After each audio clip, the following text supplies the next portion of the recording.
Hi, friends. Welcome to the Bunkhouse. Hi,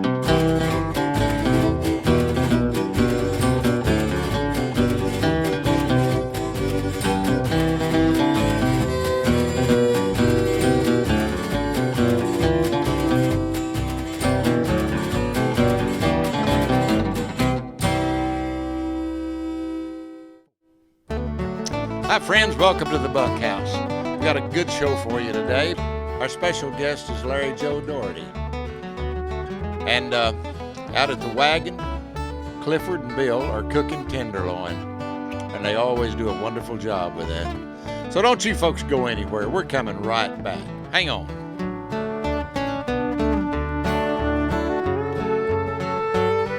In the Bunkhouse is brought to you by the good folks at Cowboys and Indians magazine, the premier magazine of the West.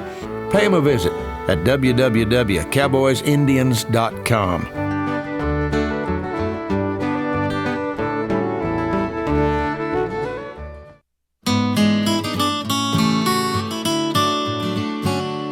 We have a special guest in the Bunkhouse today. He's an attorney, a rancher, a television personality. He hosted Texas Justice for 600 shows. And he has a basic understanding and a pretty in-depth understanding, I should say, about the water problems across this country. And I want you to say hi to Larry Joe Doherty.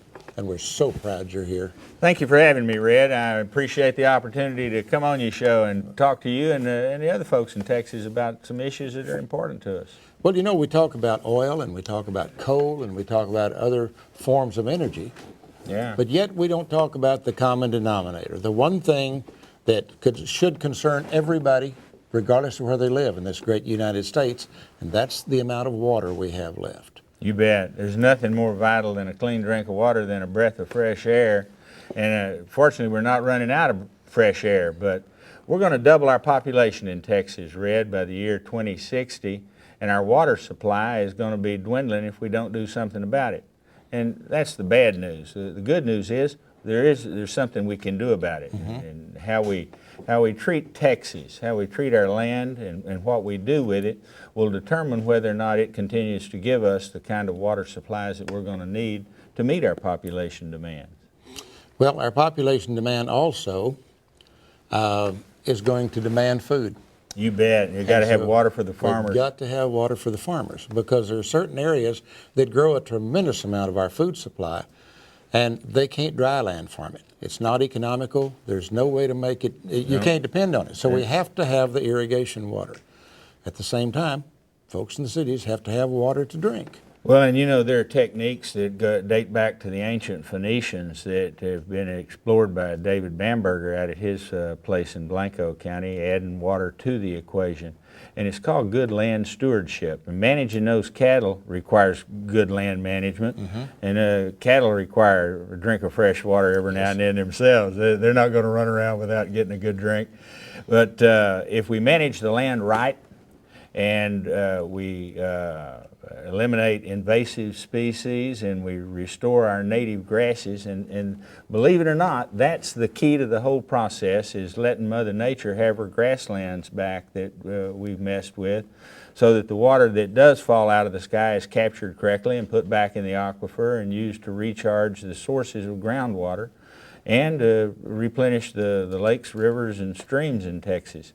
We've just got to figure out a way to make sure that we don't waste it once we get it, and we don't pollute it once we have it. And if we do all of that, we can meet our population demands and add water to the budget. And maybe technology will catch up along the way and figure out how to turn salt water into drinking water, or how to take water out of the air. People are working on that too. And there are places in the world where they make drinking water out of the saline content of the ocean. Yeah. And so it's not unheard of, and it's not a technology that hasn't been developed. And so if we have to, we can do that. But I believe with all my heart that if we manage it properly, we still have the water to do what we need to do in the great state of Texas especially. Well, and I hope that we always will, Red, because I'm fond of telling people that New York may be a state of mind, but Texas is a state of being. And it's our relationship that we have with the land that makes us who we are in Texas and defines the uniqueness of being a Texan. And as long as we manage the land correctly and work to use the resources that we have rather than destroy the resources that we have, we'll always have Texas and we'll always be Texans. Will you agree with me that there's one tool that we don't use often enough that is creating some of the complications, and that's the use of fire? You bet. Now, out in West Texas, Joe Leathers was with us not long ago, and they've cleared an enormous amount of land, not just on the 4-6s, but on the Pitchforks and the other great ranches out there. And they have replenished the water flow into their water courses. They have improved the carrying capacity of the land by getting the brush off of it. And the brush used to be controlled by natural fires. It certainly was. And isn't it ironic that the thing you would think you'd want to throw water on to put out is the very thing that will help you get more of the water you need? And the saying I'm most fond of about fire is, let's fight fire with fire. Mm-hmm. That's how the Indians used to make it safe on the prairie for themselves and to encourage the grass to regrow the way they wanted it to in the abundance that they needed it. But we've kind of lost touch with that. You know, those Indians didn't have fire trucks and hoses and pumps, so they would set a fire and get a back burn and burn up the fuel in an area where it was safe. And then when the big wildfires started, they weren't in danger because there was nothing there for it to burn up. Mm-hmm. And we've got a lot to learn. Mother Nature didn't come with a set of instructions, and we may have forgotten too many things that are needed to make this stuff work, but you're absolutely right. Prescribed burns and controlled burns by people who know what they're doing don't need to be scary. They're really useful tools. Right.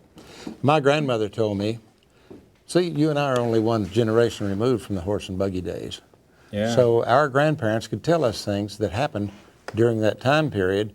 When they moved to Montague County, it was all prairie, and the only trees were along the creeks. And then when they broke that land out with plows and with mules, then the brush started encroaching from the creeks, and they had no chemical or physical means to control it. And before they knew it, their cropland was covered with brush because it would slowly encroach just a little bit more each year. Well, until that time, the fire had kept that down. Yeah. And I really believe with all my heart that there is a way that together we can sustain our water supply and we can regenerate our grasslands. 1 acre of grass supplies enough oxygen for 8 people for 1 year. 1 acre of healthy grassland. And so if we take care of all the things that the Lord has given us, I honestly believe that we're going to be all right. Well, and you know, one of the great things about this wide open space we enjoy the use of, not just managing it right, but making it available for people who haven't had the opportunities that you and I had growing up to be a part of living on the land and seeing how all of that actually works, because you got to understand how it works to make it keep working. And we want to develop our land where people can come out and learn about what it takes to be a Texan and learn what open space is all about, so that they're not just seeing a lot of concrete and parking lots. Larry, thank you so much for coming to see us. Well, let me come back some other time and we'll talk about something else, you know. You got it, partner. Thank you. Don't forget to go by your local newsstand and pick up the latest edition of Cowboys and Indians magazine. It brings you the beauty, the grandeur, and the drama of the American West 8 times a year. Don't go anywhere. We'll be right back.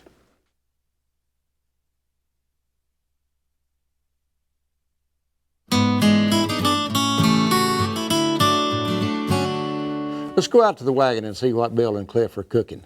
I'll guarantee you they're cooking some meat that'll be as tender as a mother's love. Hey, guys. Hey, Red. When I was walking across there a while ago, I saw you over on that side of the wagon, over by the coffee grinder. Were you grinding peppercorn? How'd you know? You could smell it? I could smell it. Wind blowing, we kind of scattered them around. Oh, boy. Yeah. And so we're going to have tenderloin. Yeah, well, I've got to trim it up. You know, you get a tenderloin or you either pay to have it trimmed. And we just go ahead and get a miscellaneous dairy on trimming. It's not too bad. See, one thing that Bill's doing, they're getting that sinew off of it. Uh-huh.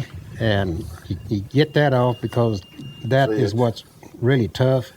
and you could probably eat it, but it's just be really tough. And this is See, it'll the just tender is pull one off, of the so the really that's the reason they call it tender, because it's a really good cut of meat. That just takes a little bit to cook. You get it fairly hot and just leave it pretty pinko in the middle, and you can eat it hot or cold. It'll keep a long time. It's it's a high dollar cut of meat, but it's really worth the effort. This is your filet mignon. You'll Right. get a But that's really a really beautiful piece of fine meat. piece of meat now. This is a little seasoning that Clifford and I cook up. Everybody's got their own. How we cook it over live mesquite coals, about 3 foot away from your live mesquite coals.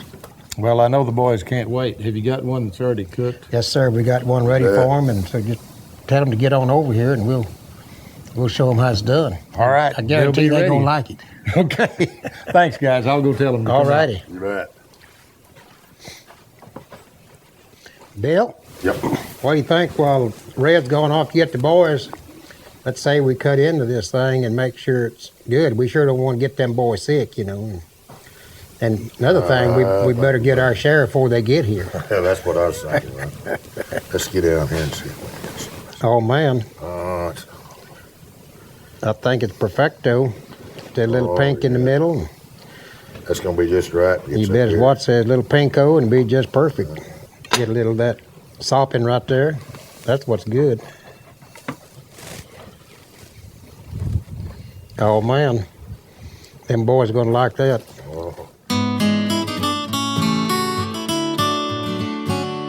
Then I'd like to do a poem by Don Hedgepeth. He sent it to us, and I just found out recently that his great-grandfather and our great-grandfather were brothers. He wrote this great poem called Hard Knocks and Horses. He's bogged down his boot heels and lonesome tonight. A restlessness rattles his cage. Hung up in the shadow of 68 years, uneasy and anxious with age. He's lived like a coyote for most of his life, a long way from town and alone. He'd stick in one place for a season or two and then feel the urge to move on.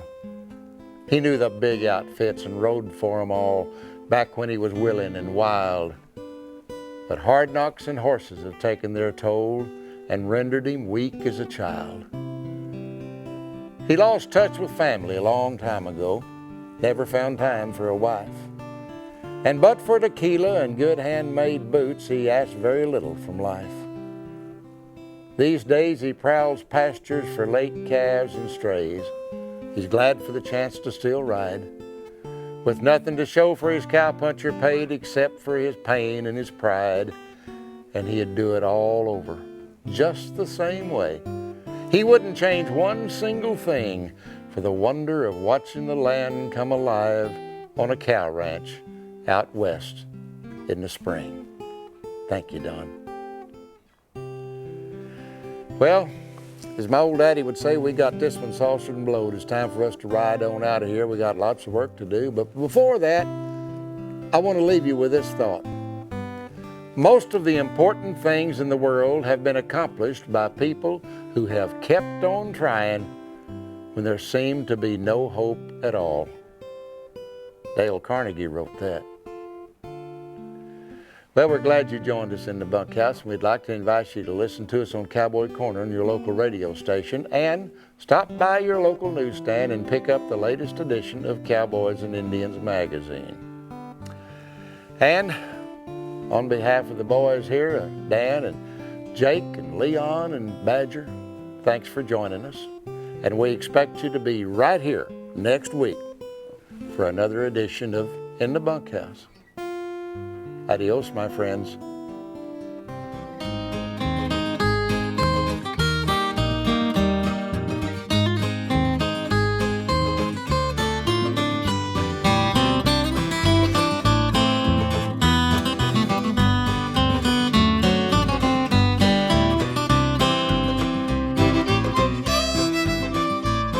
I'd like to thank the folks at Schaefer for providing my wardrobe from the Red Steagall collection.